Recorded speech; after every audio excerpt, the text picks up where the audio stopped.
Bom dia, boa tarde, boa noite. Meu nome é Paulo. Eu escolhi o Processing.py, Processing Python, que você pode baixar aqui nas ferramentas mesmo dele, já vem aqui, para fazer a prova. É um pouco diferente do que a gente viu do Replit. Ele tem suas próprias referências aqui no site, Processing.py. E eu tive algumas problemáticas com ele, principalmente na criação de variáveis globais, mas deu tudo certo no final. Aqui tem todas as referências, tal, tudo que eu precisei, eu tirei daqui. Tá.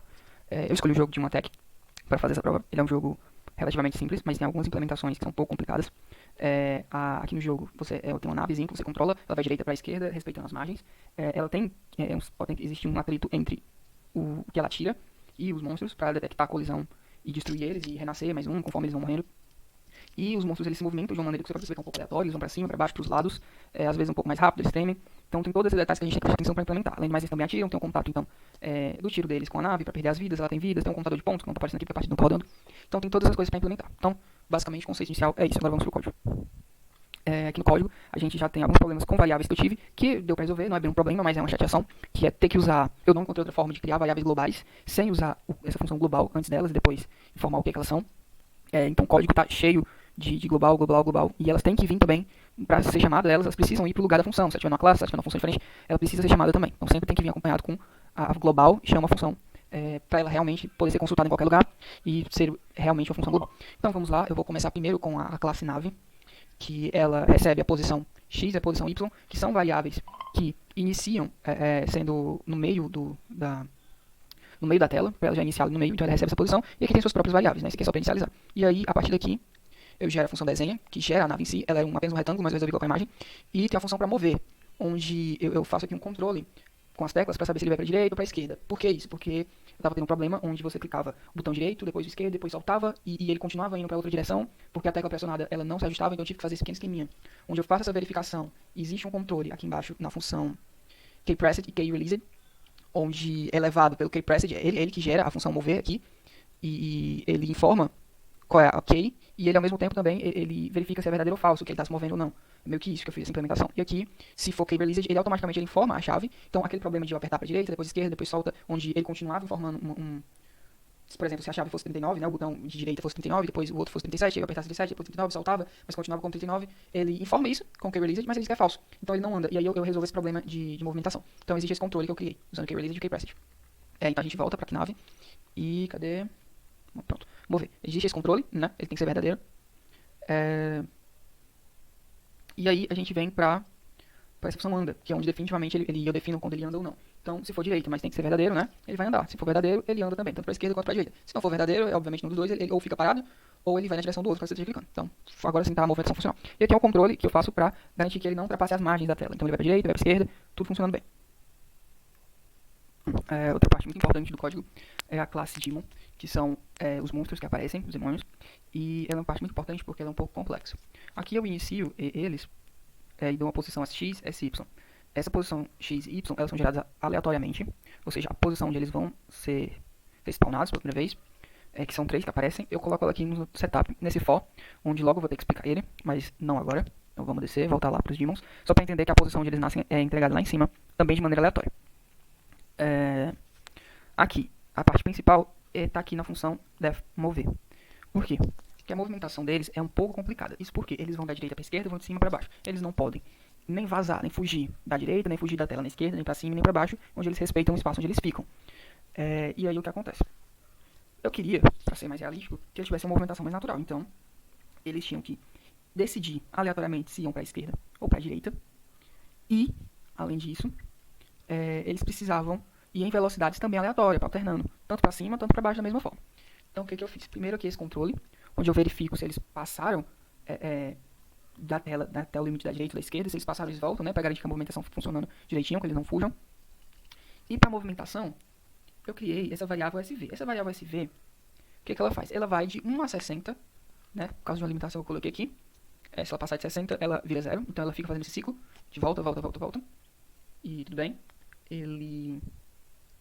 Pronto, a função SV. Eu criei uma função chamada SA. Essa função SA, ela está aqui, ó. Ela gera um número aleatório inteiro, né, de 1 a 59.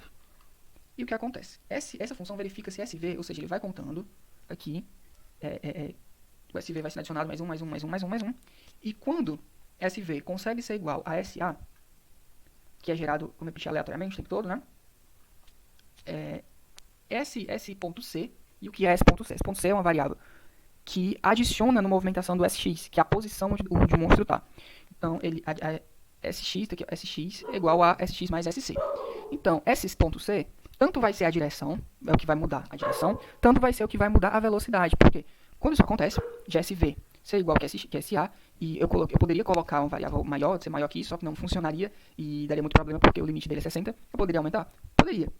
Mas aí a gente tem um problema. Porque teria muita chance de simplesmente não bater e eu ia reduzir as vezes pelo qual ele trocaria a sua posição. Se fosse a intenção, funcionaria, mas não é o caso. Então, quando eles são iguais, SC se transforma, ele recebe um valor random de menos 5 até 5. Por quê? Porque todos os valores negativos, que vai ser até o zero, vão fazer com que ele se movimente para a esquerda. E todos os positivos para a direita. Ainda em velocidades diferentes, mesmo que seja para a direita ou para a esquerda, porque se ele pegar um valor 1, por exemplo, ele vai ter velocidade 1. Se ele pegar 2, velocidade 2, para menos 1, tem velocidade 1, e ele vai para a esquerda, e aí vai. Então ele altera a velocidade e a posição. Então isso já gera uma movimentação um pouco mais natural para eles. E se for 0, ele para por um instantinho também, o que é um pouco natural também. Então achei que essa implementação funcionou muito bem. Da mesma forma, não adianta explicar porque é o mesmo funcionamento, para a altura. Né? Só que eu coloquei essa limitação de 50 a 150, que é a altura que eu quero que eles subam desse. Vou mostrar aqui como está funcionando. Então você tem essa movimentação que é mais natural, eles aceleram, eles andam, eles descem, eles escolhem quando eles vão fazer isso. Então eles não ficam com uma movimentação muito mecânica. E parecem que realmente estão escolhendo para onde vão.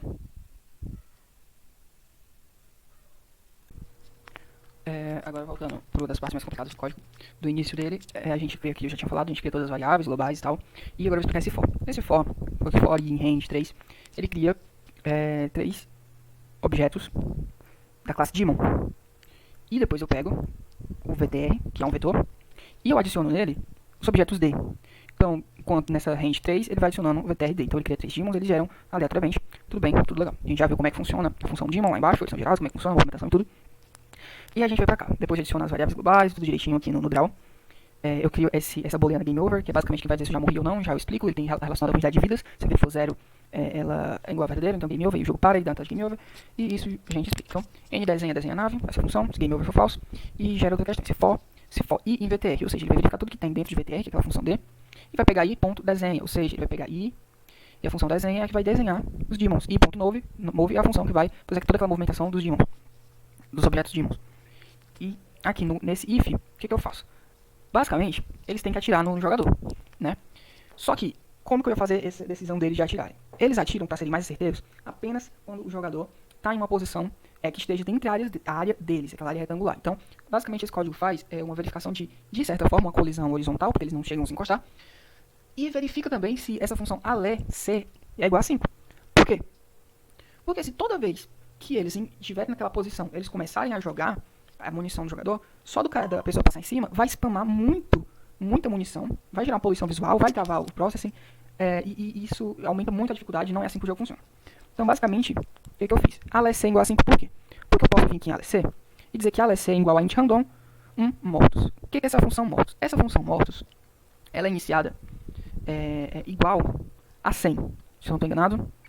Deixa eu ver se eu acho ela... Aqui, 100. E de 1 a 100 ele ser 5, existe um espaço muito grande, e isso aumenta muito a dificuldade de o Daemon passar pela pessoa, pelo jogador, pela nave, e ela lançar munição. Então isso de início de jogo demora muito. Só que conforme você vai fazendo pontos, destruindo Daemons, você acaba diminuindo esse número, 100. Eu vou aqui achar a parte do código onde isso é implementado.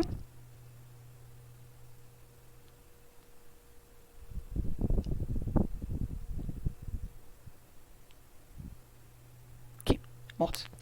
Aqui tem aquela questão que eu já tinha explicado, que quando gera o contato, ele adiciona mais um, porque um morreu, e aí tem a questão do controle dos pontos, e aqui tem a questão de mortos. Ou seja, quanto mais mortos você faz, você vai fazendo uma redução.